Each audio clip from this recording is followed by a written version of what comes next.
There's something unsettling about watching someone destroy themselves and not even knowing they're doing it.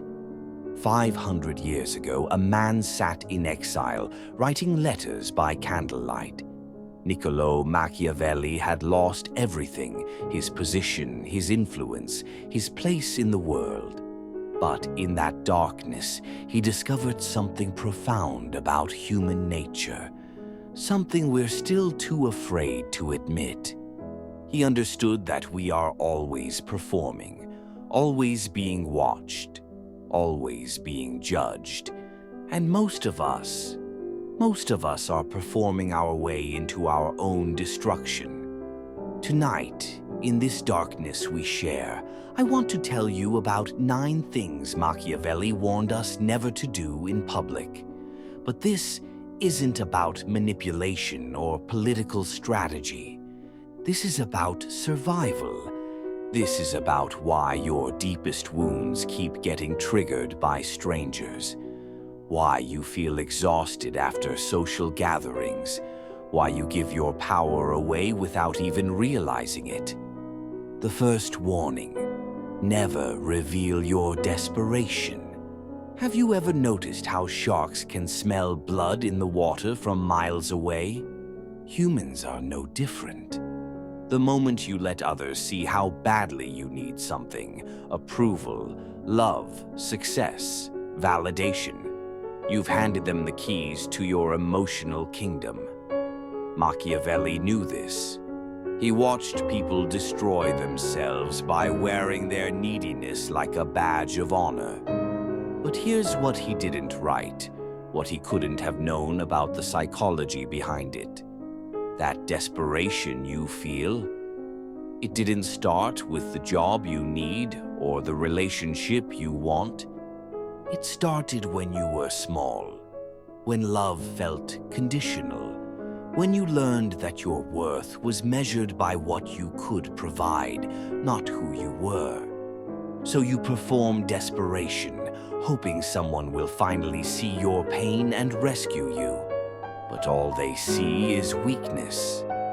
The cruel irony: the more desperate you appear, the more people instinctively pull away. Not because they're heartless, but because desperation is contagious, and everyone is fighting their own battles. The second warning: never display your emotions raw. In our therapeutic culture, we're told to express our feelings, to be authentic, to let it all out. Machiavelli would have laughed at this advice. Not because emotions don't matter, but because the public sphere is not your therapist's office. It's a battlefield where your vulnerability becomes someone else's ammunition. I learned this the hard way, and maybe you have too.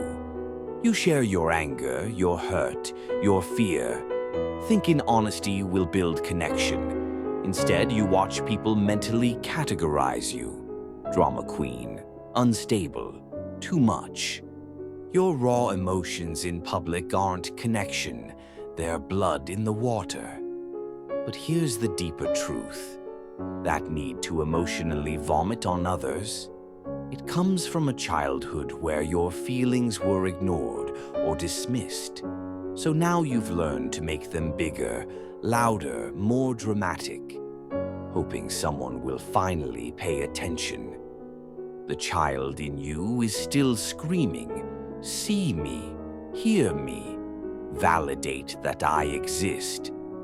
But the world doesn't owe you that validation, and seeking it in public will only leave you more empty than before. I don't know. 3 words that can save your reputation or destroy it, depending on how you use them. Machiavelli understood that knowledge is power, but the appearance of knowledge is often more powerful than knowledge itself. In public, admitting ignorance is like showing your soft underbelly to predators. But this goes deeper than just professional survival. That terror you feel when you don't know something, when you're exposed as not having all the answers.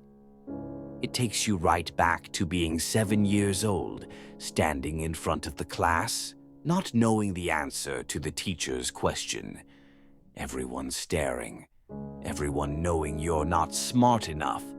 So you learned to fake it, to nod along, to speak with false confidence about things you barely understand, because being wrong felt like dying.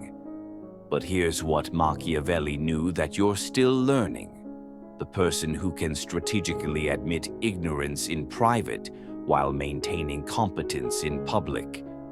They're the ones who actually gain knowledge, the ones who fake it until they make it.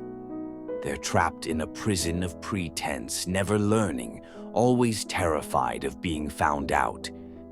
There's something seductive about being the victim. I know that sounds harsh, but stay with me. When you share your wounds publicly, seeking sympathy, you think you're building connection. You think people will see your pain and offer comfort. Sometimes they do. But what they're really giving you isn't love, it's pity. And pity is just another form of power imbalance. Machiavelli understood this instinctively. He knew that sympathy is a temporary currency that quickly loses its value. People get tired of your stories. They start avoiding your calls. They label you as negative, draining, someone who takes more than they give. But the real tragedy isn't how others respond to your sympathy seeking. It's what it does to you. Every time you define yourself by your wounds in public, you reinforce those neural pathways. You literally rewire your brain to see yourself as damaged goods. That victim story you keep telling, it started as a way to make sense of real pain, but now it's become your identity, your prison. The child in you learned that being hurt got attention, that being wounded was the only way to matter. But you're not a child anymore. In poker, they call it tells, those unconscious signals that reveal your strategy before you're ready. In life, we call it Tuesday. Most people broadcast their intentions, their plans, their dreams to anyone who will listen. They think transparency equals trust. They think sharing equals caring. Machiavelli knew better. He understood that revealing your hand too early gives others time to sabotage you, compete with you, or simply lose interest in you. But this isn't just about strategy. It's about something deeper. That compulsion to share everything immediately. It comes from a desperate need for external validation. You want others to approve of your dreams before you risk pursuing them. Because somewhere inside you still believe that your ideas aren't worth much unless other people think they're valuable. You're still that child, showing your drawings to anyone who'll look, hoping someone will tell you that you're talented, that you matter, that you're worthy of taking up space in this world. But every time you seek external validation for internal decisions, you give away a piece of your power. You make other people the gatekeepers of your own life.